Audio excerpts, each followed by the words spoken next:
नमस्कार, मैं हूं आपके साथ अली मतर। बुलेटिन की शुरुआत बड़ी खबर से करेंगे। बड़ी खबर अरवल से आ रही है, जहां पर कुर्ता प्रखंड के पैनाटी गांव में डायरिया से 2 बच्चों की मौत हो गई है, जबकि डायरिया से बीमार हुए कई लोगों का इलाज इस वक्त चल रहा है। आपको बता दें कि अरवल का यह मामला है, जहां पर डायरिया से 2 बच्चों की मौत हो गई है। बताया जा रहा है कि जुगेश मांझी की 3 साल की बेटी प्रियंका कुमारी और जयराम मांझी की 3 साल की बेटी चांदनी कुमारी की मौत डायरिया से हुई है। गांव के कई लोगों का इलाज सामुदायिक स्वास्थ्य केंद्र कुर्था में चल रहा है। ग्रामीणों के मुताबिक योगेश मांझी की 3 साल की बेटी चांदनी कुमारी को कुर्था सामुदायिक स्वास्थ्य केंद्र लाया जा रहा था, लेकिन रास्ते में ही उसकी मौत हो गई। वहीं जयराम मांझी की बेटी चांदनी कुमारी को इलाज के लिए जहानाबाद लेकर जाया गया, लेकिन बच्ची ने रास्ते में ही अपना दम तोड़ दिया। अनिरुद्ध हमारे साथ जुड़े हुए इस खबर पर ज्यादा जानकारी के लिए। अनिरुद्ध, आखिर क्या वजह है, कैसे गांव के लोग एक साथ डायरिया से पीड़ित हो गए हैं? जी, एक कुर्था प्रखंड का पैनाठी गांव है, जहां लगातार बारिश के बाद जो है डायरिया का प्रकोप पैनाठी गांव में बढ़ी है। महादलित परिवार के 2 बच्चियों की मौत होने की सूचना है। इलाज के दौरान इन 2 बच्चियों की मौत हो गई है। फिलहाल जो है कुर्था पीएचसी से जो है पीएचसी प्रभारी और उसकी टीम जो है डायरिया की रोकथाम के लिए उस गांव का दौरा किया है। तत्काल उसे इलाज कराए जाने का उस गांव में प्रयास किया जा रहा है, लेकिन कई लोग अभी भी उस डायरिया से प्रभावित हैं। जी, क्या कोई मेडिकल टीम को गांव में नहीं भेजा गया है ताकि और ज्यादा लोग डायरिया की चपेट में ना आए? निश्चित तौर पर ये डायरिया से पूरी तरह से पैनाठी गांव में महादलित परिवार जो है कई लोग प्रभावित है, लेकिन कुर्था एपीएससी से कई मेडिकल टीम वहां जो है अभी फिलहाल जो है युद्ध स्तर पर काम कराया जा रहा है, ताकि जो डायरिया का प्रकोप जो है वहां पर फैल नहीं सके, और कई लोगों का इलाज फिलहाल जारी है। चलिए, बहुत बहुत शुक्रिया आपका तमाम जानकारी देने के लिए। मोतिहारी में भारत नेपाल सीमा पर 8 ड्रोन मिलने से सनसनी फैल गई। सशस्त्र सीमा बल के जवानों ने एक कार से 8 ड्रोन और कैमरे जब्त किए हैं। एसएसबी ने ड्रोन ले जा रहे कार सवार 3 लोगों को गिरफ्तार भी कर लिया है। ये सभी ड्रोन और कैमरे 8 डिब्बों में पैक किए गए थे। गिरफ्तार लोगों की पहचान सीतामढ़ी जिले के बैरगनिया निवासी विक्की कुमार, राहुल कुमार और पूर्वी चंपारण के इसी थाना क्षेत्र के कुंडावा चैनपुर के कृष्णनंदन कुमार के रूप में हुई है। तीनों के खिलाफ तस्करी का मामला दर्ज किया गया है। Made in China drone Nepal से लाए जा रहे थे और इस बात की तहकीकात की जा रही है कि इसका इस्तेमाल कहीं देश विरोधी गतिविधियों में तो नहीं किया जाना था।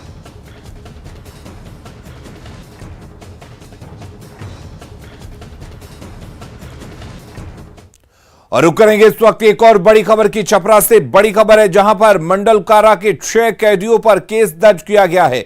वायरल फोटो के आधार पर केस दर्ज किया गया है। कैदी अविनाश राय, रूपेश सिंह, नितेश कुमार पर एफआईआर दर्ज हुआ है। साथ ही कैदी अनिल कुमार, सुनील कुमार और रोहित कुमार पर भी एफआईआर दर्ज किया गया है। दरअसल कुछ दिनों पहले एक वीडियो वायरल हुआ था, जिसमें मंडल कारा में ये सभी कैदी स्मार्टफोन यूज करते हुए दिख रहे थे।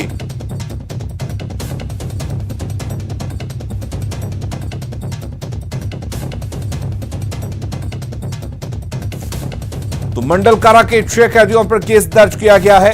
वायरल फोटो के आधार पर यह केस इन सभी पर दर्ज किया गया है।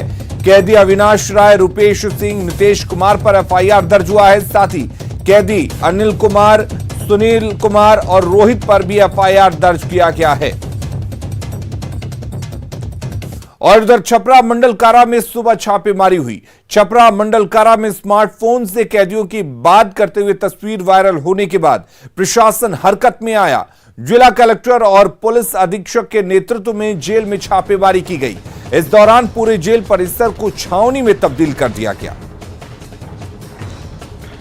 और ये 2 तस्वीरें, एक तस्वीर आज सुबह की है जब छपरा मंडल कारा में छापेमारी की गई, जबकि दूसरी तस्वीर वो वायरल तस्वीर है जिसमें ये कैदी स्मार्टफोन यूज करते हुए देखे जा सकते हैं।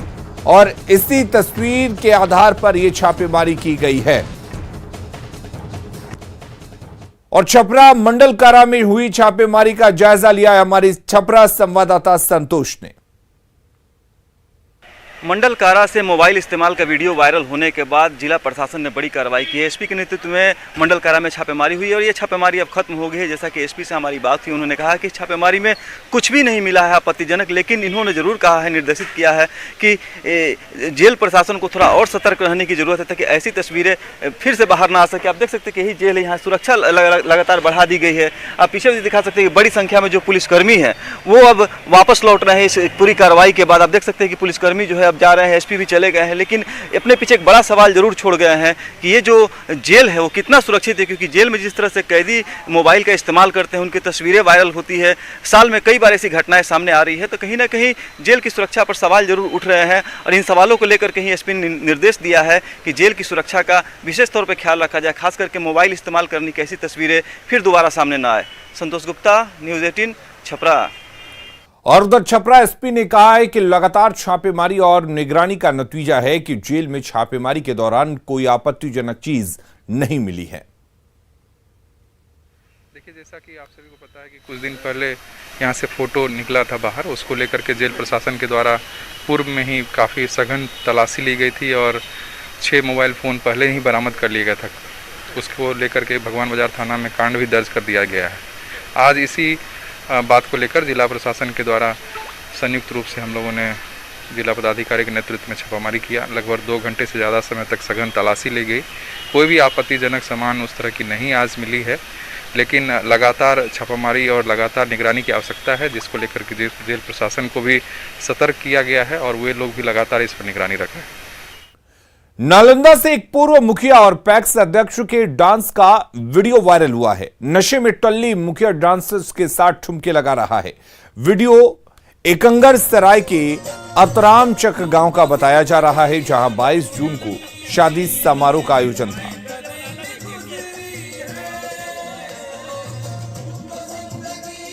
तो नशे में टल्ली पूर्व मुखिया के डांस की ये तस्वीरें आप देख रहे हैं, किस तरह से ये तस्वीर है। दूसरी तस्वीर आप देख रहे हैं कि फरमाइशी गानों को लेकर किस तरह से हंगामा किया गया, कुर्सियां पटकी गई, कुर्सियां तोड़ी गई। दरअसल आप साफ देख सकते हैं कि इसमें कई लोग नशे में टल्ले दिखाई दे रहे हैं और शायद यही वजह है कि यहां पर फरमाइशी गीतों का कार्यक्रम चल रहा था।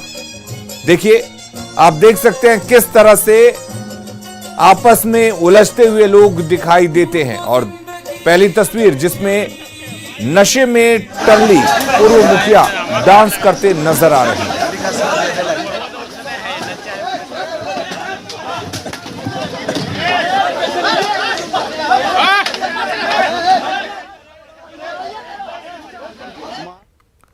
छपरा के सोनपुर के चौधरिया के नौडिया गांव में खून से लथपथ एक महिला का वीडियो वायरल हुआ है। वीडियो में महिला इंसाफ की गुहार लगा रही है। इस वीडियो पर एसपी ने संज्ञान लिया है। सोनपुर थाना प्रभारी को जांच के बाद कार्रवाई के निर्देश दिए हैं।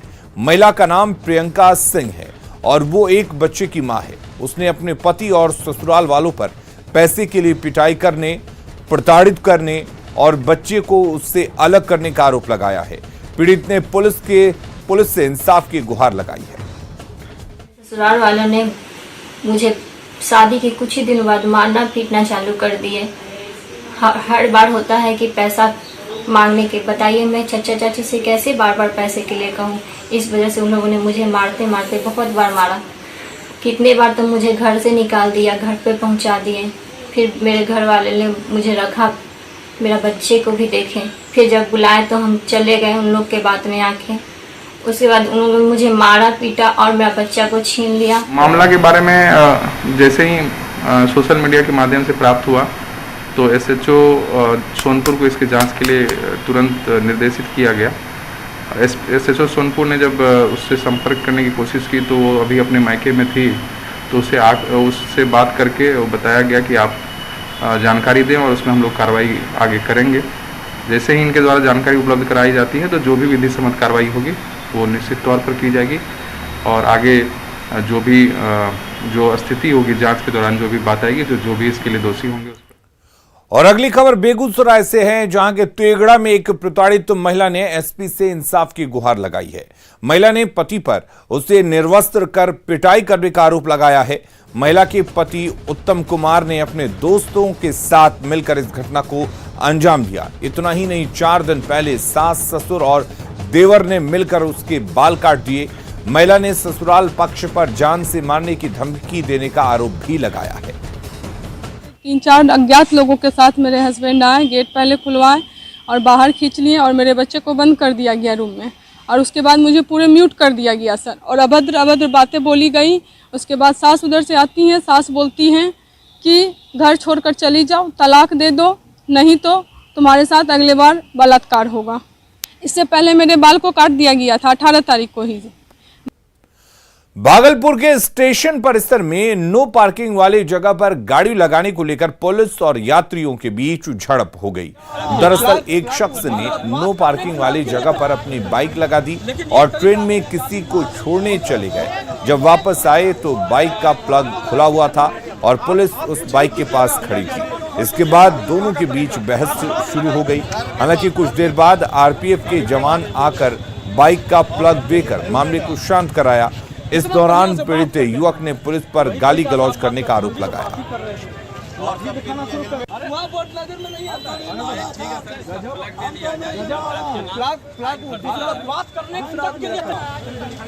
लेकिन ये तरीका नहीं है, गाली मार।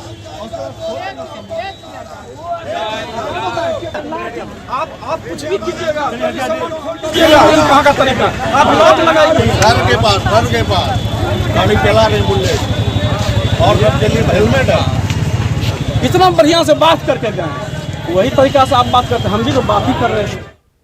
मधुबनी जिले के जयनगर रेलवे स्टेशन पर लंबी दूरी की ट्रेनों की धुलाई के लिए भारतीय रेल ने ऑटोमेटिक कोच वॉशिंग प्लांट लगाया है, जिससे ट्रेनों की साफ सफाई में खर्च होने वाले पानी और समय की बर्बादी पर ब्रेक लगा है। वहीं साफ सुथरी ट्रेन मिलने से यात्रियों का सफर भी सुहाना हो गया है। पहले जिस काम में करीब 6 घंटे लगते थे, वहीं अब ये काम महज 10 मिनट में पूरा हो जाता है। देखिए कैसे डिपो के अंदर रेलवे ट्रैक के दोनों ओर लगी ऑटोमेटिक मशीनें ट्रेन की धुलाई कर रही हैं। वॉशिंग प्लांट से निकल रही पानी की बौछारों के बीच ट्रेनों के रैक को निकाला जाता है और मिनटों में धुलाई का काम पूरा हो जाता है। इस ऑटोमेटिक वॉशिंग प्लांट की सबसे अहम बात यह है कि ये वाटर रिसाइकलिंग का काम भी करेगा, जिससे पानी की बर्बादी नहीं होगी। रेलवे के मुताबिक इस ऑटोमेटिक वॉशिंग प्लांट के लगने से करीब 30,000 लीटर पानी की बचत होगी।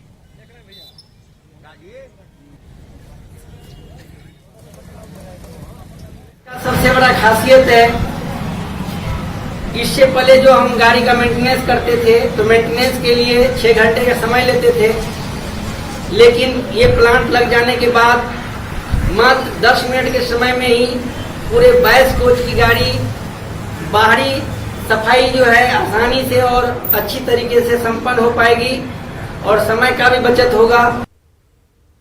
अगली खबर का रुख करते हैं। पूर्णिया में महानंदा नदी कहर बरपा रही है। एक एक कर कई घर नदी में समा रहे हैं।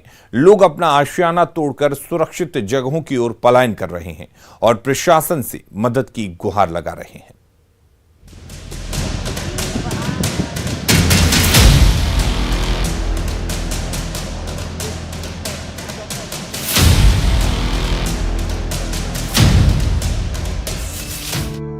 तस्वीरें पूर्णिया के वायसी प्रखंड की है, जहां महानंदा नदी ने कहर बरपाया है। नदी के कटाव के कारण 5 महादलितों का घर कटकर नदी में विलीन हो गया।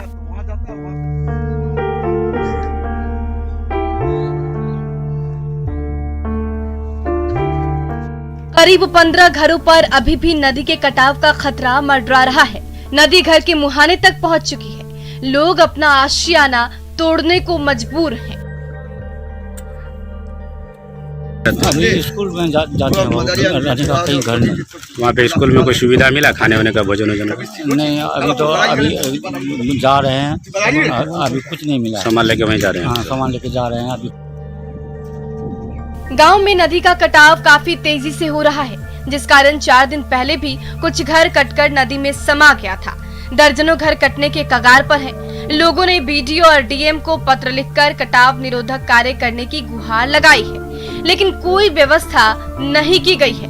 कटाव पीड़ित मडवा मध्य विद्यालय में शरण लिए हुए हैं। उनके खाने पीने तक की कोई व्यवस्था नहीं है। इस इलाके में जल्द कटाव निरोधक काम नहीं किया गया तो पूरी बस्ती कटकर महानंदा नदी में समा जाएगी। आपके न्यूज के चैनल के माध्यम से कहना पड़ रहा है कि चुने हुए इलाके का नुमाइंदे, चाहे वो एमएलए हो, एमपी हो, सदन में नदी कटाव रोधक कार्य के लिए सवाल उठाए, लेकिन अफसोस के साथ कहना पड़ रहा है कि जनता के द्वारा दिए हुए टैक्स से सरकार और सरकारी तंत्र चल रहे हैं, फिर भी जनताओं की समस्या सुनने के लिए कोई तैयार नहीं है। बायसी अनुमंडल की 5 नदियां महानंदा, कनकई, परमान, दास और बकरा हर साल इलाके में बाढ़ और कटाव का कहर बरपाती है। इससे हर साल सैकड़ों लोगों को विस्थापित होना पड़ता है। न्यूज़ 18 के लिए पूर्णिया से कुमार प्रवीण की रिपोर्ट। और मॉनसून के साथ ही बिहार में विदेशी पक्षियों का आगमन शुरू हो गया है। जांगिल, घोंघिल और एशियन ओपन के नाम से मशहूर इन पक्षियों से आमतौर पर लोगों को कोई फायदा नहीं है, लेकिन इनसे ढेर सारे नुकसान हैं।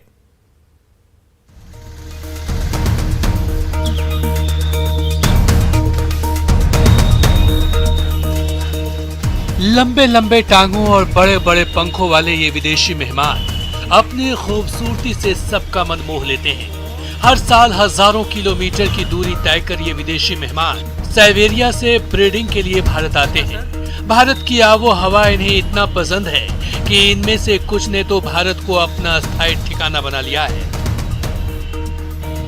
6 महीने ये उत्तर भारत में रहते हैं और 6 महीने दक्षिण भारत को अपना ठिकाना बनाते हैं। जांघिल, घोंघिल और एशियन ओपन के नाम से मशहूर पक्षियों से आमतौर पर हमें कोई फायदा नहीं है, लेकिन इनसे हमें कई नुकसान हैं।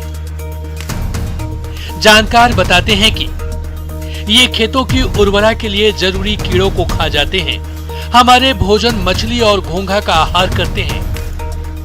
ये पक्षी महामारी पैदा करने वाले वायरस फैलाते हैं। इनसे इन्फ्लुएंजा और जापानी इंसेफ्लाइटिस जैसी बीमारियां होती हैं। ये जिस पेड़ पर बैठते हैं उसे तहस नहस कर देते हैं। ये पक्षी वायरस के वेक्टर के रूप में, वायरस के वाहक के रूप में जाना जाता है, जो कि इन्फ्लुएंजा और जापानी इंसेफ्लाइटिस। पहले से ही हम कोरोना जनित रोगों से परेशान हैं, वायरस जनित रोगों से परेशान हैं, और अगर ये इतनी अधिक जनसंख्या में हमारे यहाँ वृद्धि करता चला गया तो आगे के दिनों में वायरस और अन्य नए वायरस जनित रोगों के फैलने का कारण ज़्यादा हो जाएगा।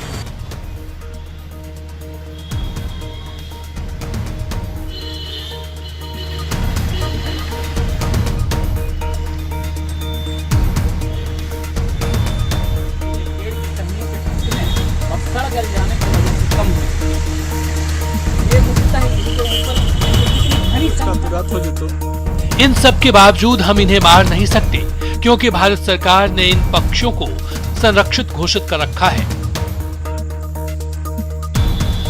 ये विदेशी मेहमान हम और हमारे पर्यावरण के लिए खतरनाक हैं। यही वजह है कि थाईलैंड और ब्रिटेन समेत कई देशों ने इसे प्रतिबंध कर रखा है, जबकि हमारे यहाँ संरक्षित है।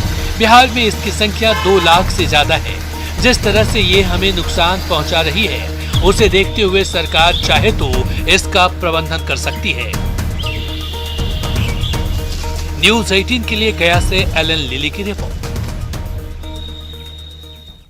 और अगली खबर लखीसराय से है, जहां बालगुदर गांव में बन रहे म्यूजियम का डीएम संजय कुमार सिंह ने निरीक्षण करने पहुंचे, और इस दौरान डीएम के साथ एसपी और जिला प्रशासन की पूरी टीम मौजूद थी। जिस जमीन पर म्यूजियम बन रहा है उस मैदान को स्थानीय युवक खेल के मैदान के रूप में प्रयोग कर रहे थे, जिसे देखते हुए डीएम ने म्यूजियम के पास एक मैदान बनाने का निर्देश भी दिया है।